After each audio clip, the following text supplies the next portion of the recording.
Hello and welcome back to this 5-part video series. This will be the last video in the series, and we now have a fast API gateway. But in productions, what users tend to do is they spam our APIs and our backend crashes. So to prevent that, we are adding reliability, and we are going to implement a token bucket rate limiting algorithm to prevent spamming, and a circuit breaking algorithm to fail fast when our backend dies. So let's just look at it. So first look at fixed window rate limiting and see how attackers might exploit this. Imagine we have 200 requests every 10 seconds, and let's draw a window interval 10, 20, 30 versus 10 second and the 20 second, 30 second, and this is t equals to 0. And we have 200 requests, and this request count resets after every 10-second interval. So we will have uh, 200 requests again when we start this 10th point, some 0.0000001 seconds. We will have this ready. So what attacker might do is he might wait for the very end of this window. He might wait till the very end of this window and burst 200 requests in the very short time. And again, when the window resets, it will have 200 again. It will have the capacity to burst 200 requests again. So in the very short amount of time, maybe in a second or two, our backend will receive 400 requests, which might overwhelm our backend and our backend may crash.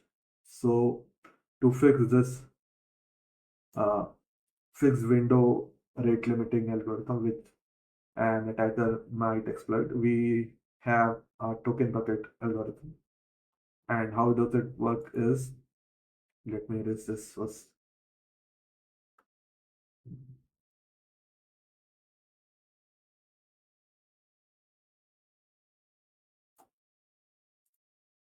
So let's imagine we again have 200 requests per 10 seconds, and we have a bucket.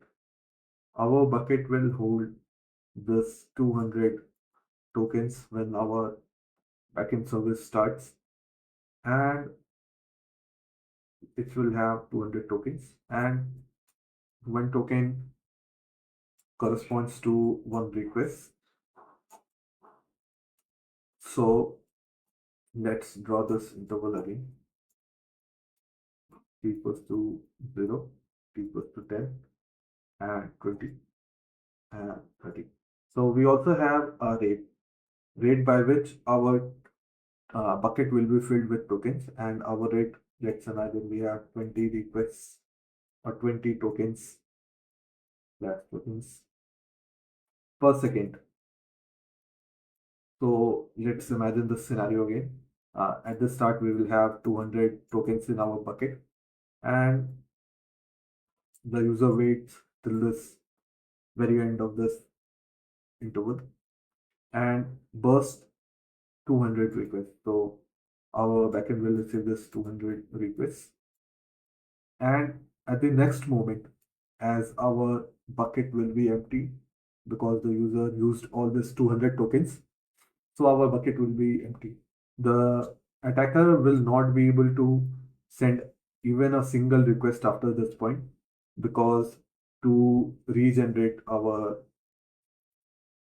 bucket, it will take 10 seconds to get all the 200 requests, because our the rate of the bucket filling is 20 requests per second. So the user or the attacker will have to wait another second to request 20 to have 20 requests. So it will have 20 requests at the 11th second, and 40 requests at the 12th second and so on. So, so this is how token bucket algorithm works. It basically prevents this attack in which attacker might exploit this fixed window token rate limiting. So at this, if the attacker uses all this 200 token, it won't have any more token left to send any request after this. It will have to, the attacker will have to wait another second to get this 20 requests. So yeah, this is basically how we uh, protect our backend from this type of attack. So let's look at this uh, token bucket rate limiting code real quick. I won't be writing any code in this video as I have already written. So I'll just explain what I did. So we now have these new struct fields. I'll explain as I go. So this is rate limit RPS, the limit or the rate at which our buckets will be filled, and this is the maximum burst, like it will be the maximum value of the bucket, so that even if a user burst a request, so it won't exceed this. And we have a token bucket struct. It has a mutex because uh, every request it goes in a separate go routine, so that uh, uh, multiple like go routines don't change the tokens or change the same tokens or any other value. So we need mutex for this so that it can lock the token value, and then only one go routine can change. And this is the tokens available, and the last is the last time the tokens were refilled in the bucket, and rate is as I've already told you, it is the rate at which the tokens will be filled in the bucket, and capacity is the maximum capacity a bucket can hold, the number of tokens a bucket can hold at a time maximum. So it's that. And new token bucket is we return a fresh bucket for a user. So our token will be equal to capacity, the capacity we provide, our total tokens we have. And the last is we start with now, time dot now. So it will be the last updated because we just filled our token equals to capacity. So this is our last filling time, and rate will be the rate provider, and the capacity will also be the capacity. So now we have try consume. So this is the most important part of our token bucket rate limiting algorithm.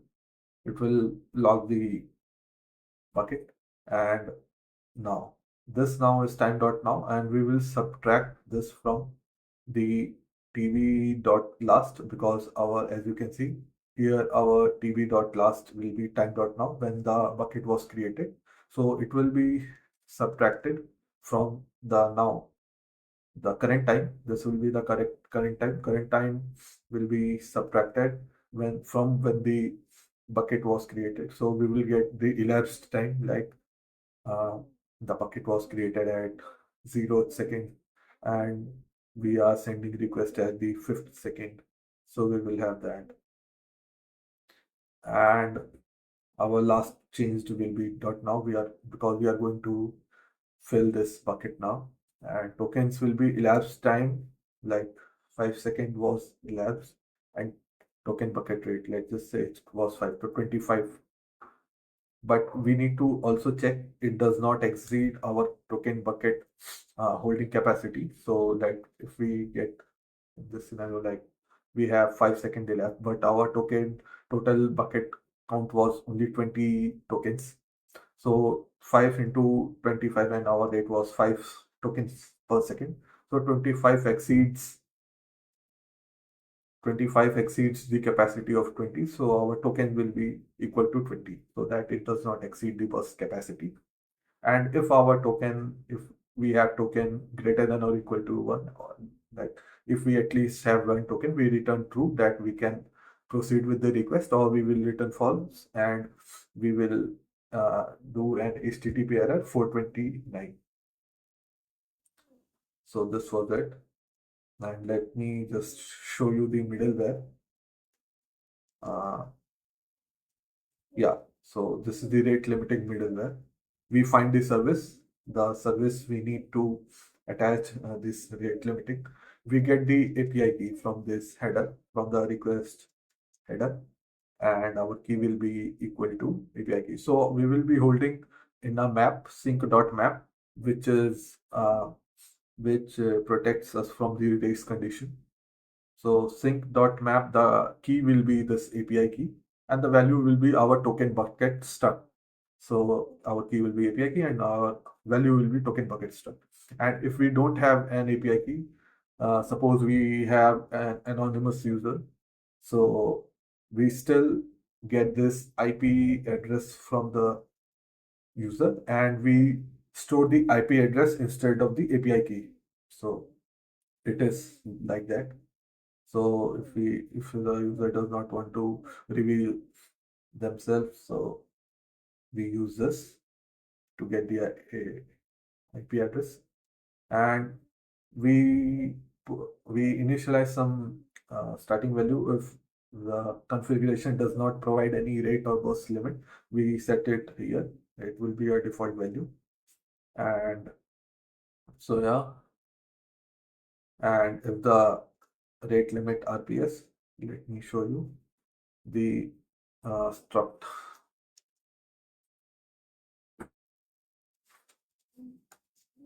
The struct, where is it? This rate limit RPS and rate limit burst. So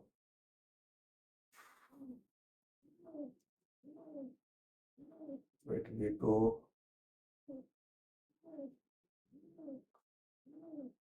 Yeah. So if we have any value which was provided to us through the configuration, we reset the rate to this configuration value, and our burst also to the value, and our map key will be equals to key, and this is where we will store our struct, and this is how we will store it. And this token bucket returns us a new token bucket, and we will store this with map key and our token bucket.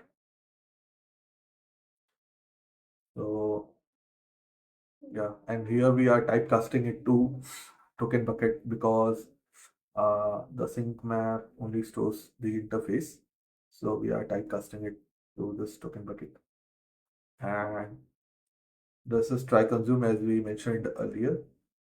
We find the service name. If it returns false, means we have exceeded our token capacity. So it returns an error, rate limit exceeded, with status too many requests, 429. So yeah, this is how this token bucket works in this. Now let's move on to the circuit breaking. Now let's see, why do we need a circuit breaker? Uh, let's let me give you an analogy.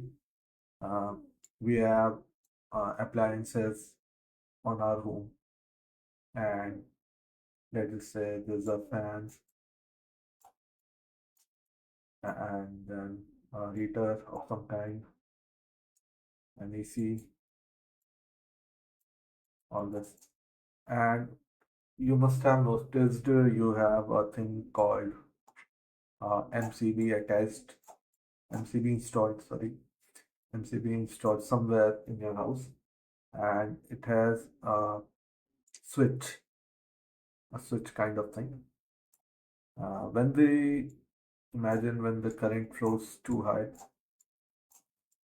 so there's a chance of this wire melting and causing fire because the wire heats, heats up because of the load, or maybe the current was too high. So what this MCB does is this MCB switch trips, and the connection to your appliances is cut. The circuit is now open, and there's no more electricity reaching to your appliances, and your appliances are safe. So this is how MCB works. And in the same manner, we have our circuit breaker, and to prevent our all the microservices failing. Let's imagine we have a couple of microservices, and they all depend on each other. Let's just say this is our payment microservice, and this is our orders microservice, and we have our product microservice, and this is our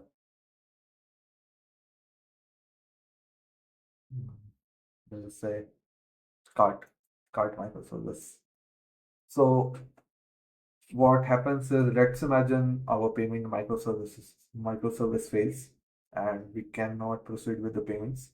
There's some error happening in this microservice, and because of this, our order microservice will be bombarded with the payment request to proceed with the payments. And as the order service can no longer, you know, connect with this payment microservice, so the load on order microservice will increase, and it too might crash.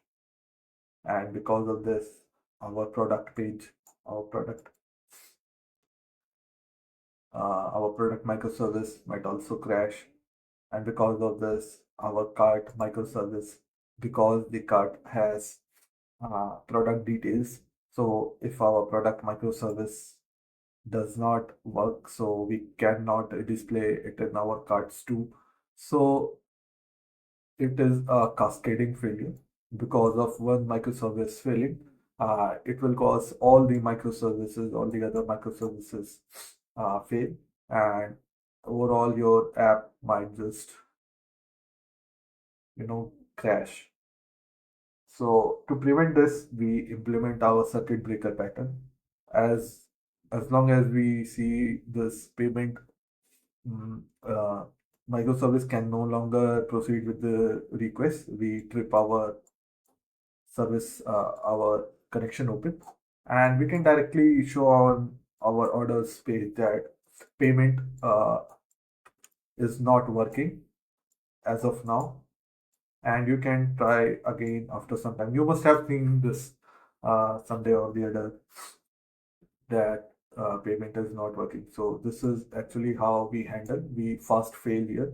We don't uh, wait for this payment microservice. If we see the trip is open, we suddenly uh, return error saying this payment is not available as of now. And we give some time out to our payment microservice to recover. And once it recovers, we can close this circuit, and we can proceed with the payments again. So this is how circuit breaker in microservice architecture works. Let's just see our code and understand how to implement this. Also, just hold on a second, I forgot to tell you something. We have three states of this circuit. We have a closed state in which the circuit works as intended, and we have an open state where in which when our microservice fails, we open our circuit, and we have also we have a half open state. So uh, this is when our microservice works normally, and we have some threshold, if we fail 100 requests one after another, 100 requests one after another, uh, we make our circuit, we trip our service and make the status of our circuit open. And you might ask, what is the half open state? So half open state, we enter the half open state from this open state. After some threshold time, we have our threshold, some threshold time, for 10 minutes. Once our circuits open, when we fail our 100 requests, our circuits open, and after 10 minutes, it automatically enters into half open state. Now in half open state, this is for testing our microservice. We provide some small requests, 5 or 10 requests. We allow some 5 to 10 requests uh, to this microservice and see if it works fine. And if it works fine, we get some response that we want. We move from half open stage to closed stage. So we close when we receive a positive response. And if we don't receive a positive response, if we still see some errors or microservice not working, we again go to open stage from this half open stage. So this is how it works. So basically, we have some threshold request limits. We test for this, and like imagine hundreds requests one after another fails to uh, generate some valid output. So we trip our uh, service from close to open, and after some threshold time, we give some time to recover our we give some time to our microservice to recover. So we wait for this we wait for like for 10 minutes or 20 minutes, whatever we intend to do it. So we wait for this time, and after once this time is over, we enter into a half open stage. The half open state, we allow some or very little requests to pass through and see if we still receive an error or not. If we still receive an error, we again go to this open state and this cycle continues. And if we receive some valid response, the response we want, we go to the close stage and and this shows that our microservice has recovered fully. So this is how this uh, circuit breaker pattern works. Let's now see how to implement this in our code. Coming to our code, we can see we have the CB failure threshold, the circuit breaker failure threshold. This will be the number of requests we fail before we trip our circuit. We trip our circuit to opens in our open state. And this is the reset timeout second. This will be uh, the time in which we will wait for our microservice to recover. And after that, we can move to half open state and test some request, 1 or 2 requests, to see if our circuit to test our microservice if it has been restored or not. If it has, so we move to and we move to a closed state, and if it has not, we again trip to open state. So this is our CB state. So we are representing 0 is closed state and 1 is our open state and 2 is our half open state. So yeah, and this is our struct of circuit breaker, and so this const is basically how this is our CB state and this is the default. and iota is 0, and automatically it uh, progresses the value to open to 1 and CB to half open to 2, 0, 1, 2. It automatically does it. You must have seen this in some C or C++ code we use. What do we call? I don't recall it exactly. We have this feature in those languages too. So yeah, this is our circuit breaker struct. This also has a mutex to change the values because every request goes to, goes to a separate micro a separate go routine. This state CB state. So 0 for closed, 1 for open, and 2 for half open. Failures, the number of failures, we will be counting this failure, and this failure, once the failure crosses this failure threshold, we trip our microservice to open. And this last failure is time, we record this time when our last failure occurred, so that we can then use this reset timeout. We calculate this, and once this crosses this reset timeout duration, we move our circuit from open to half open state.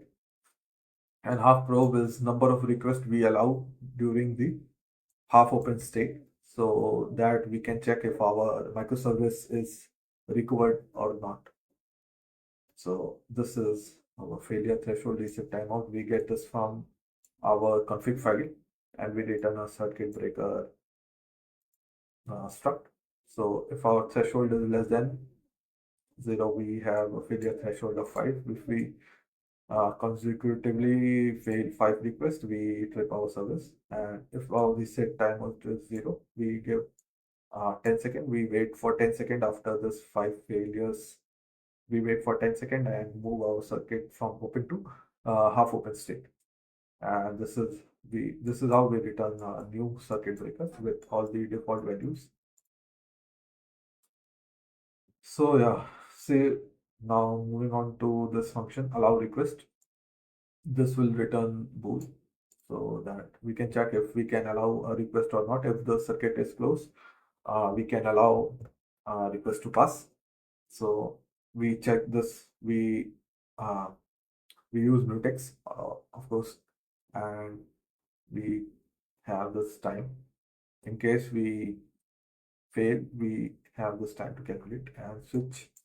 We have our CB state. If our case means our circuit is closed, we directly return to, we can allow the request to pass. And if if the circuit is open, now we check for last failure. And now, because we calculated this now, and we check our time from the last failure. If our uh, time crosses the reset timeout, like 10 seconds, and our time has crossed this 10 seconds, we move our circuit breaker state to half open. Uh, so, and we uh, initialize our half probe to 1, means now the circuit is half open, and we can allow our one request to pass to check if the circuit is recovered or not, and then we can return true. We can return true only because we have to check if our service is recovered or not. Otherwise, we would have returned false. As you can see here, we would have returned false if our uh, state was not half open. So we would have returned false. And if it is half open, we reduce our probe with 1. This, so that if it is greater than 0, we allow one request to pass, and we reduce it to 0 or whatever the value it is, so that no other request can pass, so that only test requests can pass, and we return true, and otherwise we return false. If it is already 0, we directly return false. So yeah, this is allow request, and this is the report. uh, so how this works is, if we have true, if we report true, our failures will be resetted to 0. We will reset our failures to zero. If we have true value in here, means our service is now healthy again, and we can move to close our circuit, and we state is closed. Our request is again initialized to zero, and we return.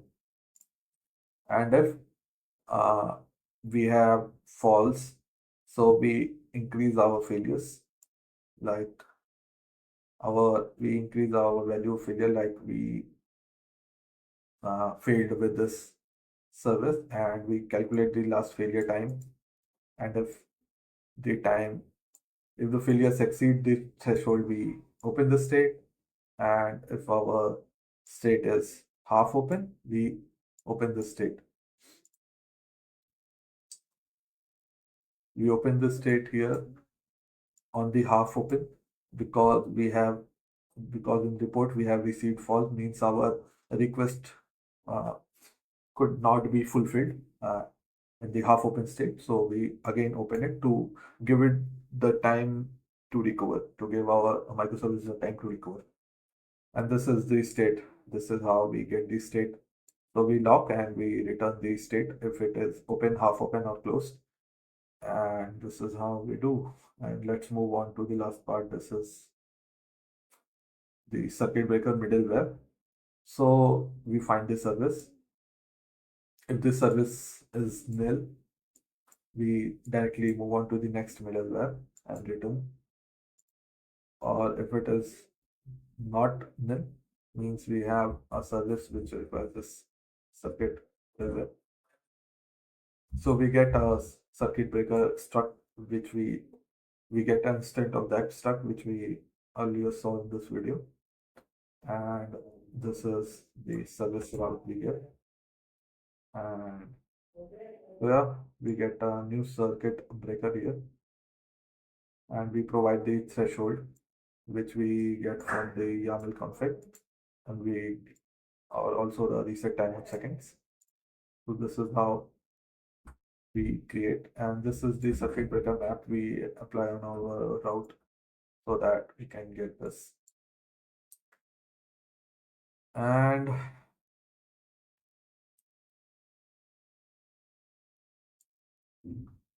And this is to show that in the Prometheus we can see how many requests pass with uh, this state, uh, like service name, like user service request got open state, and five user services got closed state, or half open state. So it calculates to show on on the Prometheus.